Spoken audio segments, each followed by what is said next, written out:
All right, thanks for making the Locked On Ole Miss podcast your first listen every day.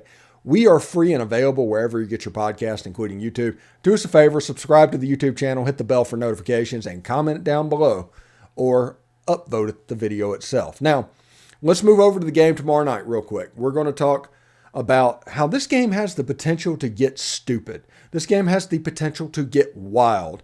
I'm absolutely looking forward to an extremely fun night, but it has Arkansas 2021 warning signs about it. When you look at what Texas A&M does, you would think that their main strength, if it's strength versus strength, Ole Miss's defense is in good shape to handle it. But they are really good in the red zone, but they will run the ball if they need to. And they do high schoolish stuff, and I don't mean this in a negative way in the least. Joey McGuire is a high school legend in Texas. The offensive coordinator is a rapid ascent guy that was once at Houston Baptist, went to Western Kentucky for a year, and now he finds himself on the Power 5 level.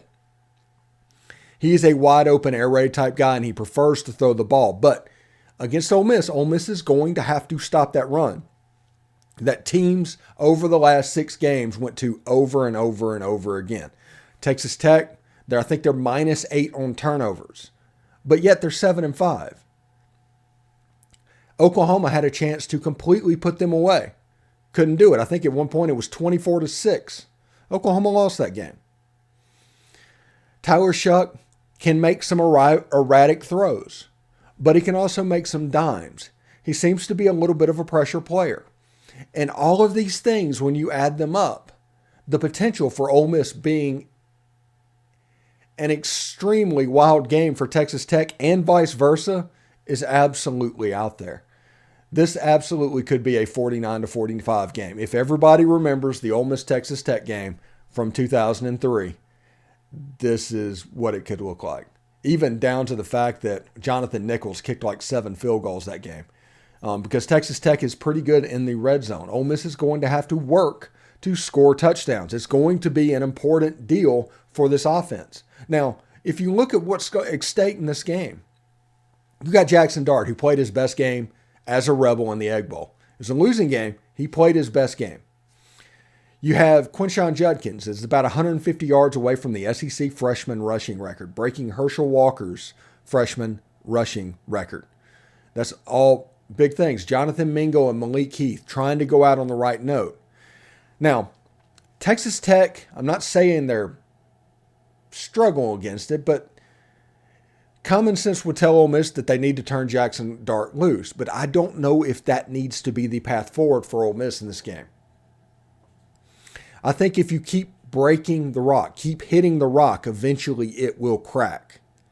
And when it does, it can completely, like the second half of that Ole Miss Arkansas game in 2021, it could absolutely get out of control. Now, you have your passing game, and I think you should use it. And I think you should throw the ball more than you normally do. But instead of a 70-30 run-pass split, maybe go 60-40 and use the pass game off the run. Because if that's going and that gets clicking, this game has a chance to be really difficult for the Red Raiders to stop. There may not be a whole lot they can do about it. So whenever I bring that scenario up, let me bring this scenario up. If Ole Miss can't stop that run and they have to do different things over and over to try to affect that run that everybody is doing over and over and over again, then all of a sudden that affects your pass defense and Tyler Shuck can make some plays. And all of a sudden you don't know what's going on and you get the best version of Texas Tech. And they scored 51 points against Oklahoma. They could score 51 points again. So the best version of Texas Tech, the best version of Ole Miss, and that leads to an absolute crazy game where defense is not included. Now, I say all of this, and the game could be 21-17. But I warn everybody that the potential for this is there. So many people in the Ole Miss fan base has not been paying attention to this bowl game. They don't know much about Texas Tech. They don't know what's going on. They assume because of the record and everything going on that Ole Miss will go over there and cakewalk and win the game. And that is not the case. I told you, if Ole Miss plays sloppy, Texas Tech will win the game. And the layoff between the Egg Bowl and now and everything that's gone on, the chance for sloppiness is there. Understand that. But if Ole Miss plays reasonably well, which I think is absolutely possible because this game is important for Ole Miss. Lots of people want to say this game is meaningless, that this is an exhibition, that the bowl games don't mean anything. It means something for Ole Miss this year. And it may not mean something for, I don't know, Zach Evans. I'm not saying his name for any particular reason. I'm just talking about an individual player. It isn't something they're going to be up for. It may not mean something to Lane Kiffin, who's in charge of the team. But for Ole Miss and its fan base, the momentum that can come from this bowl game can help take away what happened in November. This is the first step for a rebuild, playing well in this game. If they get boat raced by Texas Tech, that is problematic. It's possible, but it's problematic. I think Ole Miss is going to win this game. I think because they're going to be able to run the football. Zach Evans, Quinshon Judkins, even Ulysses Bentley IV could potentially have a decent game in Houston tomorrow night. We'll see what happens. It should be a lot of fun. Now, it's a reminder to everybody. Tune in about 6:30 Central for the Locked On Ole Miss pregame show. We're going to do a pregame show for 30 minutes or an hour or something like that. We don't know exactly what's going on, but you got us to 3,000 subscribers. We're going to do a pregame show, and part of that, we're going to try and hook up with Kara, who is at the game. And she can, get sights and sounds of what's going on. So inside the stadium, Kara McCutcheon will be there, and we're going to try and have her.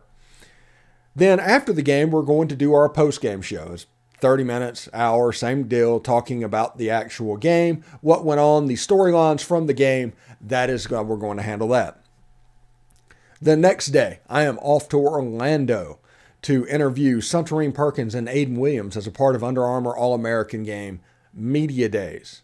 I think that starts at like 10 o'clock Eastern or something like that. So I got a nice little 30-minute or so drive to do in the morning after staying up to 3 o'clock in the morning after the Texas Bowl. So it should be good. I should be nice and tired. But this week should be a lot of fun. And I hope everybody has fun because, honestly, that's what this site is all about. Having fun. Don't listen to other people. Ignore what they say. They're going to try and troll. They want to control how you think about yourself. But only you can give them that power. It's just the way it is. If you look down below, Texas Tech, Ole Miss currently a 3.5-point favorite. The over-under has gone up again to 71 points. That's the reason I say the potential for a wild football game is kind of off the charts. It's tomorrow night at 8 o'clock Central on ESPN. Should be a lot of fun. Anyway, we're going to keep preparing for tomorrow. We're going to ramp up for it, get ready to go, get our game face on. Yeah. And kind of go from there. Anyway, thanks for making the Locked On Ole Miss podcast your first listen today. For your second listen today, check out Locked On Sports Today. From the games that matter the most to the biggest stories in sports, go beyond the scoreboard and behind the scenes with local experts and insights only Locked On can provide. Locked On Sports Today, available on this app, YouTube, and wherever you get your podcast. All right, tomorrow's game day. Next time you see me, we'll do our normal morning video. Then we have our pregame show and postgame show as well. So that's how we're going to handle tomorrow. Thank you for all the views yesterday. Hopefully today does just as well, and I will see you tomorrow. Take care. Peace.